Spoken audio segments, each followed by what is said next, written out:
We were just playing, just doing our normal thing. I mean, we were just a group of people hanging out, doing something we love, eating snacks and food, having a couple drinks and throwing bags. And then all hell broke loose in the blink of an eye.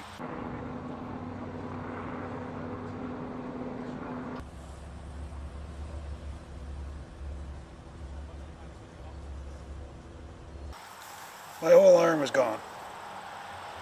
Blew out my whole bicep, tricep, everything.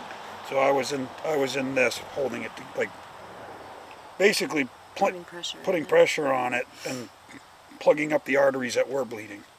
And I was laying like this, and I thought it was over. And I picked my head up just like this. And when I did, he was standing at 11 yards from me and saw me. And as soon as he did, he pulled up his gun to shoot me. Again, and I took my hand from here, went like this, and I must have ducked just right. So the bullet came through my hand here, burned this part of my thumb, took this finger off.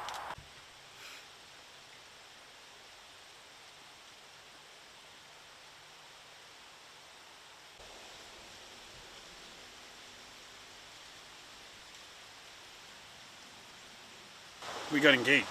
I mean, we've been doing the back and forth between houses for a couple of years now. And with this situation and everything else, I felt it was time to ask. Oh no, you're right. It's up there. It's right there. That's the exit wound. October 25th, 2025. We're taking it back. We're taking that day back.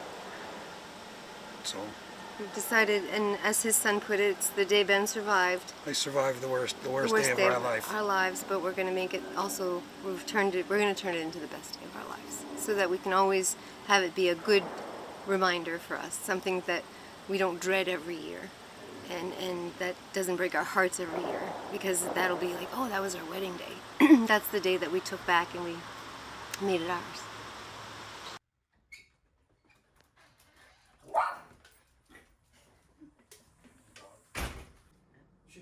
More and more, but she follows me around like wherever I am, she is. So there's gunshots going off in the back.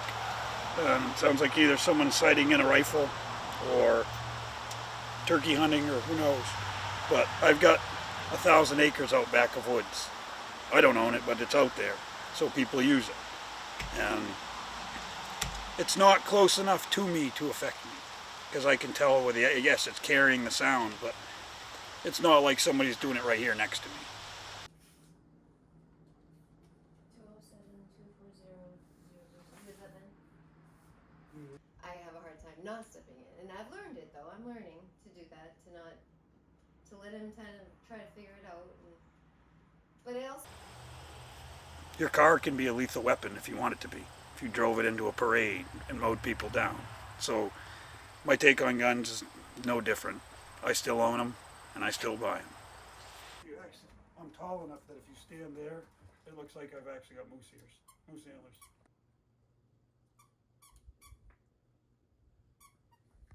You know, we always say goodbye, kiss goodbye, you know, have a good week, I'll see you on Friday, whatever. And when this happened, it just dawned on me, like, did I hug him long enough? I didn't, like, what were the last words? Like, you can't take those moments for granted. And so, like, there's frustrations. We're a couple like any other couple. We have our, you know, we left the toilet seat up or things like that. Of the marathon bombing. So it was important, as they put it, for them. It's the big things in life that are important, not those little things. Because, you know, if I had lost him that day, then what would all of my stuff matter? What would anything matter?